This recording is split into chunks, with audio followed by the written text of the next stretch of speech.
Diciamo che la zona era già interessata a degli smottamenti, tant'è che la strada era già stata chiusa. Avevamo previsto e sono in atto in realtà degli interventi per la messa in sicurezza degli immobili grazie al Genio Civile e purtroppo adesso dobbiamo verificare se questi lavori possono continuare o no.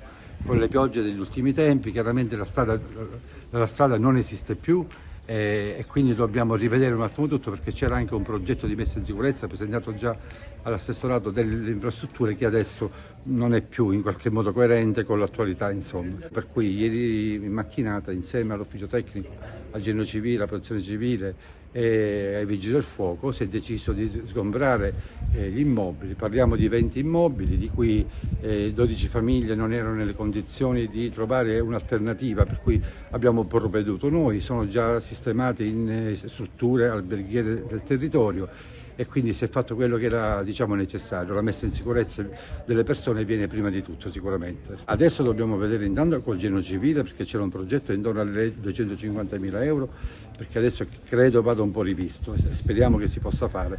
Poi c'era un progetto che riguardava invece la strada che non è più valido, quindi va completamente, insomma, rifatto. Mi auguro, insomma, di avere una giusta attenzione. Noi siamo un piccolo comune, chiaramente da soli non possiamo in nessun modo poter risolvere il problema. Le persone ieri, nonostante lo sgombero, hanno dimostrato grande responsabilità, molta dignità, hanno compreso la necessità di quello che stavamo facendo, per cui dico, è chiaro che noi siamo molto vicini ai miei concittadini, assolutamente sì, perché si comprende, hanno vissuto in questi giorni momenti di ansia, di preoccupazione. Una casa non è soltanto mura, tavoli e sedie, è molto di più. Una casa è un luogo dove ci sono i ricordi, ci sono i momenti più belli della loro vita, sono sacrifici, sono anni di lavoro e quindi è chiaro che c'è un fattore umano di cui dobbiamo tenere conto. Sicuramente noi non abbandoneremo e non li lasceremo da soli, continueremo a monitorare la situazione e a ricercare insieme agli enti delle soluzioni. L'obiettivo è quello che loro possano rientrare nelle loro case e sono convinto che dopo un po' di tempo ci riusciremo, perché siamo molto determinati e devo dire che abbiamo avuto una buona attenzione sia della Protezione Civile sia degli altri enti, quindi io sono fiducioso e voglio sperare, insomma, e vedere le cose in positivo per il futuro. Quante persone sono? Allora, in totale le persone interessate dello sgombro sono una cinquantina, di queste 36 sono persone che abbiamo allocato nelle strutture alberghiere del territorio. Adesso stiamo individuando degli immobili, delle case per consentire una migliore sistemazione, tenendo conto anche delle singole famiglie, delle esigenze di ciascuno, avendo cura delle situazioni di marginalità e di fragilità sociale soprattutto. E noi daremo tutto il supporto amministrativo e tecnico che serve. Probabilmente questo danno, che è legato anche alle piogge recenti, potrà essere inserito nella richiesta di delibera appena il Comune ce la inoltra, e quindi noi daremo un supporto per l'assistenza alla popolazione secondo le necessità che il Comune ci rappresenterà.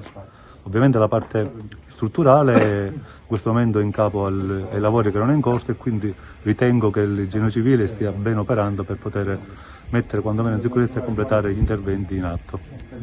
Sicuramente tutti abbiamo avuto paura di questa frana in questi giorni di pioggia. Per quanto riguarda le immagini, parlano chiaro, è un disastro.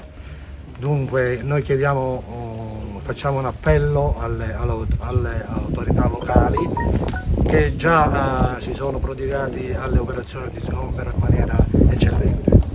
Ora ci rivolgiamo pure al signore Eccellenza, il prefetto di Agrigento, che ci dia una mano d'aiuto, e tutte le autorità regionali, perché la situazione, come potete vedere, non è grave ma è gravissima. Siamo qui in attesa di ulteriori sviluppi. Un disastro proprio. Siamo sconvolti, non abbiamo dormito Non abbiamo la parole. notte, niente, non esiste più niente completamente, sacrifici per niente. Non abbiamo niente da dire, abbiamo perso tutto. Abbiamo perso prima affetti familiari, ora avevamo solo beni materiali, adesso non abbiamo nemmeno questo. Cioè, è assurdo. Speriamo, come ha detto il signor Zuppardo, che tutte le autorità ci diano una mano d'aiuto e e speriamo di rientrare presto nelle nostre case.